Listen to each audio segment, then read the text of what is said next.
आपका स्वागत है हमारी चैनल मंगल ज्ञान दर्पण में। साथियों, रोजाना की तरह आज भी हम आपके लिए एक नई कथा लेकर के आए हैं। कथा आपको जरूर पसंद आएगी। मेरे जो नए साथी मेरे इस चैनल से जुड़ रहे हैं वो मेरे इस चैनल को सब्सक्राइब अवश्य कर लें।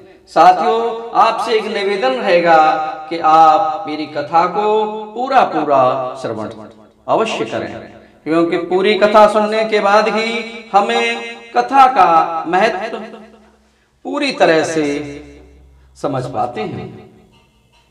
साथियों, जय जय श्री राधे, बोलिए शंकर भगवान की जय, पार्वती मैया की जय। साथियों,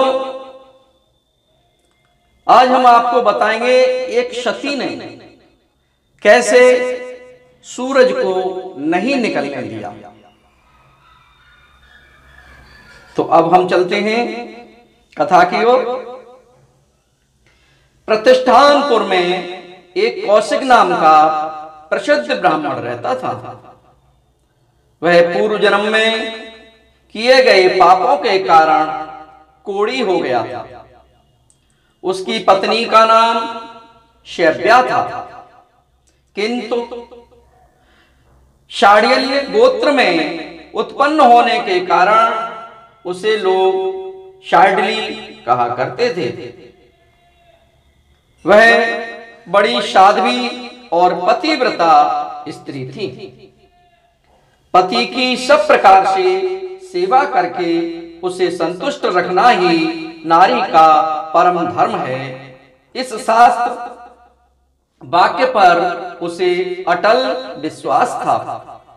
उसका पति अत्यंत घृणित रोग से ग्रस्त था, तो भी वह देवता की भांति उसकी पूजा करती थी।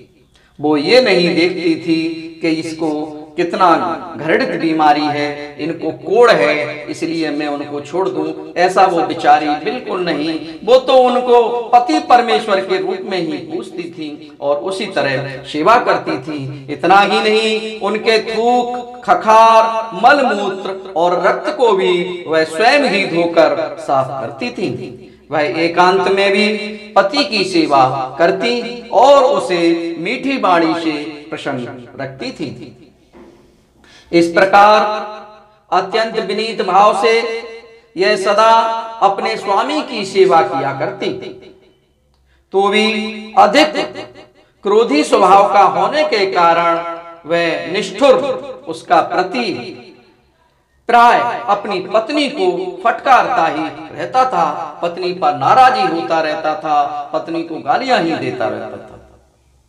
इतने पर भी वह उसके पैरों पड़ती और उस देवता के समान समझती। यद्यपि उसका शरीर अत्यंत घृणा के योग्य था, तो भी वह साध्वी उसे सबसे श्रेष्ठ मानती थी। कौशिक से चला फिरा नहीं जाता था, वो चल ही नहीं सकता था बेचारा, तो भी उस व्यक्ति ने अपनी पत्नी से एक दिन कहा कि सुनो जी, उन्हें क्या बात है? उस दिन मैंने घर पर बैठे ही बैठे सड़क पर जिस वेश्या को जाते देखा, उसके घर में आज मुझे ले चलो, मुझे उससे मिला दो। उस वेश्या को बहुत लोग चाहते हैं और मुझ में उसके पास तक जाने की शक्ति नहीं है, इसलिए आज मुझे तुम उसके पास पहुंचा दो। वो कौशिक अपनी पत्नी से कह रहा है कि मुझे वहां ले चलो।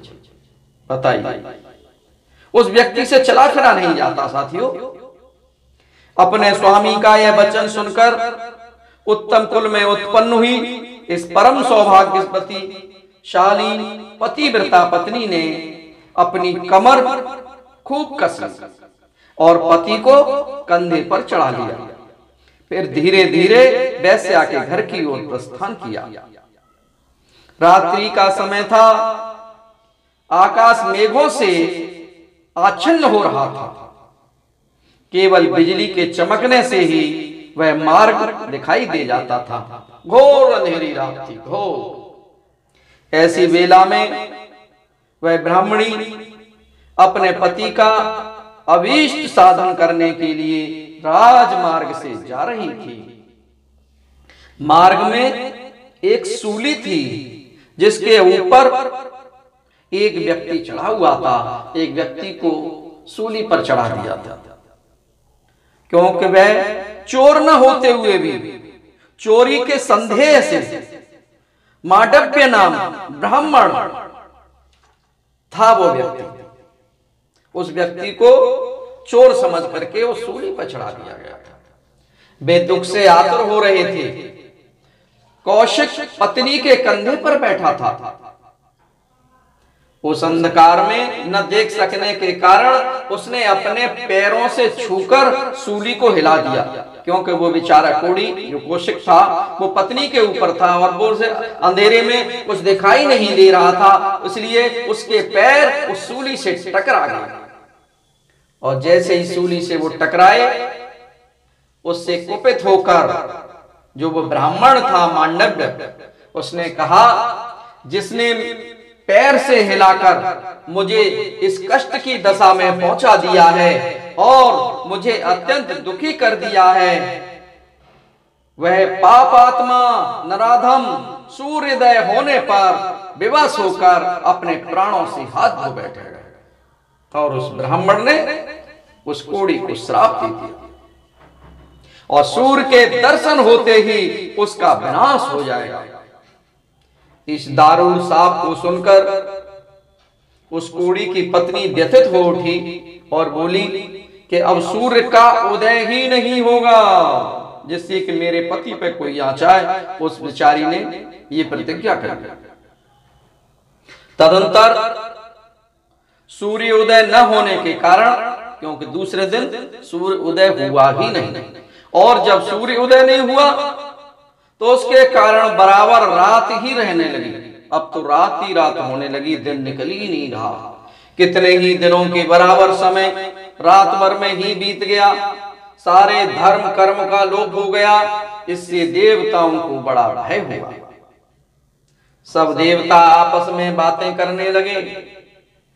यज्ञों के विनाश की आशंका से वहां एकत्रित हुए देवताओं के वचन सुनकर प्रजापति ब्रह्मा जी से कहा, पतिव्रता के महात्म्य से इस समय सूर्य उदय नहीं हो रहा है और सूर्य उदय न होने से मनुष्यों तथा तुम देवताओं को भी हानि है।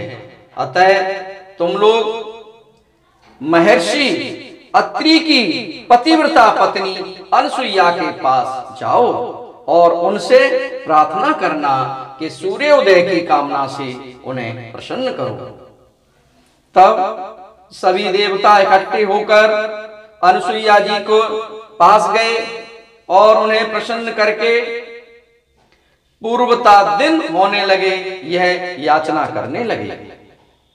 तो अनसुईया ने कहा, देवताओं, मैं उस पतिव्रता साध्वी को मनाकर दिन की सृष्टि करूंगी। मुझे ऐसा उपाय करना है जिससे पूर्व की भांति दिन और रात की व्यवस्था चलती रहे और उस पतिव्रता के पति का भी नाश न हो। देवताओं ने यह सुनकर अनसुईया देवी को उस ब्राह्मणी के घर पर भेजा और वह अनसुईया उस ब्राह्मणी के घर गई और वहां जाकर के बोली, कल्याणी, तुम अपने स्वामी के मुख का दर्शन करके प्रसन्न तो रहती हो ना? पति को संपूर्ण देवताओं से बड़ा मानती हो ना? पति की सेवा से ही मुझे महान फल की प्राप्ति हुई है तथा संपूर्ण कामनाओं और फलों की प्राप्ति के साथ ही मेरे सारे विघ्न भी दूर हो गए हैं। हे साध्वी, मनुष्य को 5 ऋण सदा ही चुकाने चाहिए। अपने वर्ण के अपने वर्ण के धर्म के अनुसार धन का संग्रह करना आवश्यक है। उसके प्राप्त होने पर शास्त्र विधि के अनुसार उसका सत्या पात्र को दान करना चाहिए। सत्य, सरलता, तपस्या, दान और दया से सदा युक्त रहना चाहिए। राग देश का परित्याग करके शास्त्रोक्त कर्मों का अपनी शक्ति के अनुसार प्रतिदिन श्रद्धा पूर्वक अनुष्ठान करना चाहिए। ऐसा करने से मनुष्य अपने वर्ण के लिए विहित उत्तम लोकों को प्राप्त होता है। हे पतिव्रते, इस प्रकार महान क्लेश उठाने पर पुरुष को प्रजापत्य आदि लोकों की प्राप्ति होती है, परंतु स्त्रियां पति की सेवा मात्र से पुरुषों के दुख सहकर उपार्जित किए पुण्य का आधा भाग प्राप्त कर लेती हैं। स्त्रियों के लिए अलग से यज्ञ, श्राद्ध या उपवास करने का विधान नहीं है। वे पति ही परम गति है। पति जो देवताओं, पितरों तथा अतिथियों की सत्कार पूर्वक पूजा करती हैं, उसके भी पुण्य का आधा भाग स्त्री अनन्य चित्त से पति की सेवा करने मात्र से प्राप्त कर लेती हैं। अनुसुईया जी का वचन सुनकर पतिव्रता ब्राह्मणी ने बड़े आदर से उनका पूजन किया और इस प्रकार कहा, स्वभावत सबका कल्याण करने वाली देवी, स्वयं आप यहाँ पधार कर पति की सेवा में मेरी पुनः श्रद्धा बढ़ा रही हैं, इससे मैं धन्य हो गई। यह आपका मुझ पर बहुत बड़ा अनुग्रह है। इसी से देवताओं ने भी आज मुझ पर कृपा दृष्टि की है। मैं जानती हूँ कि स्त्रियों के लिए पति के समान दूसरा कोई गति नहीं है। पति में किया हुआ प्रेम यह लोक और परलोक में भी उपकार करने वाला होता है। यशस्विनी पति के प्रसाद से ही नारी इस लोक और परलोक में भी सुख पाती है, क्योंकि पति ही नारी का देवता है। महाभागो, आज आप मेरे घर पर पधारी हैं। मुझसे अथवा मेरे इन पति देव से आपको जो भी कार्य हो उसे बताने की कृपा करें। तब अनुसुईया देवी बोली, हे देवी, तुम्हारे वचन से रात दिन की व्यवस्था का लोप हो जाने के कारण शुभ कर्मों का अनुष्ठान बंद हो गया है, क्योंकि दिन निकल ही नहीं रहा है देवी, इसलिए मैं आपके पास आई हूं। इसलिए ये इंद्र आदि देवता मेरे पास दुखी होकर के आए थे और प्रार्थना करते थे कि दिन रात की व्यवस्था पहले की तरह ही अखंड रूप से चलती रहे। उन्हीं की बातों को मान करके मैं देवी तुम्हारे पास आई हूं। ये सभी देवताओं का के कहने मात्र से ही, और उन्होंने मुझसे निवेदन किया कि मैं आपके पास आऊं। इसलिए मेरी ये बात सुनो। दिन न होने से समस्त यज्ञ कर्मों का अभाव हो गया है। यज्ञों के अभाव से देवताओं की पुष्टि नहीं हो पाती है। अतः हे तपस्विनी, तिनके नाश से समस्त शुभ कर्मों का नाश हो जाएगा और उनके नाश से सृष्टि में बाधा पड़ने के कारण इस संसार का ही उच्छेद हो जाएगा। अतः यदि तुम इस जगत को विपत्ति से बचाना चाहती हो तो संपूर्ण लोगों पर दया करो, जिससे पहले की ही भांति सूर्य उदय हो जाए।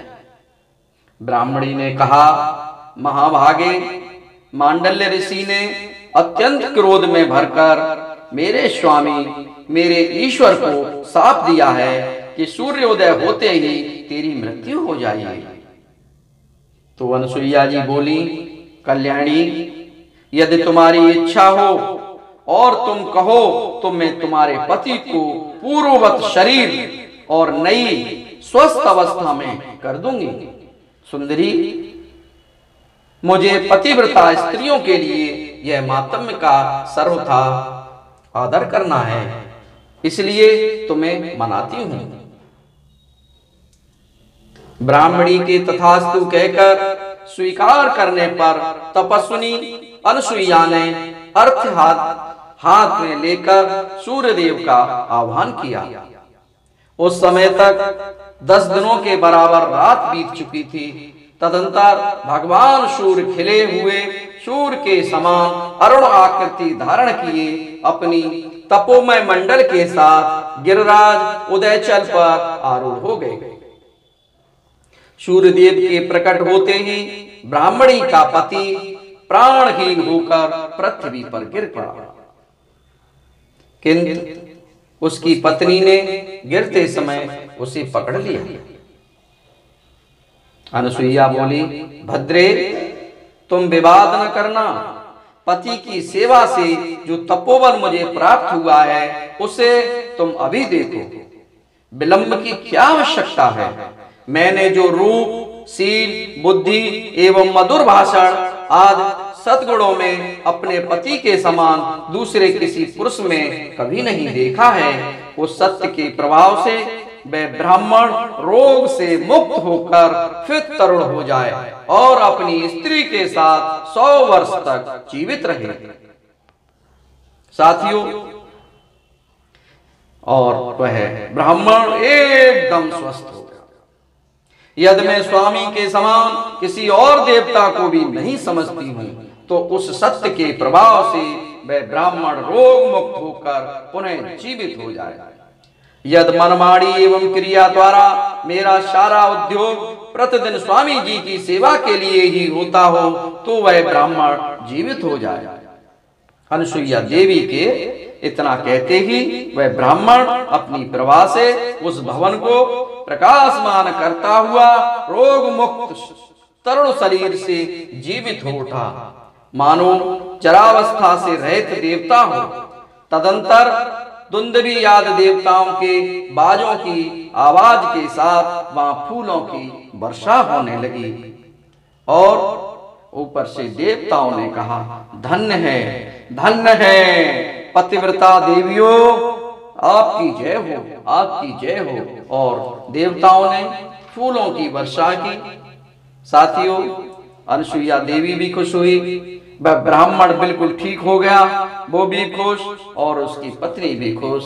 साथियों, अगर ये कथा मेरी आपको पसंद आई हो तो मेरे इस चैनल को सब्सक्राइब अवश्य करें, मेरे वीडियो को भी लाइक करें। साथियों, आपसे निवेदन रहेगा कि मेरे इस चैनल को अपने इष्ट मित्रों में शेयर भी कर दिया करें। साथियों, इसी के साथ अब हम कल आपसे फिर मिलेंगे एक नई कथा के साथ। तब के लिए राधे राधे, बोलिए शंकर भगवान की जय। आप सभी को बहुत बहुत धन्यवाद।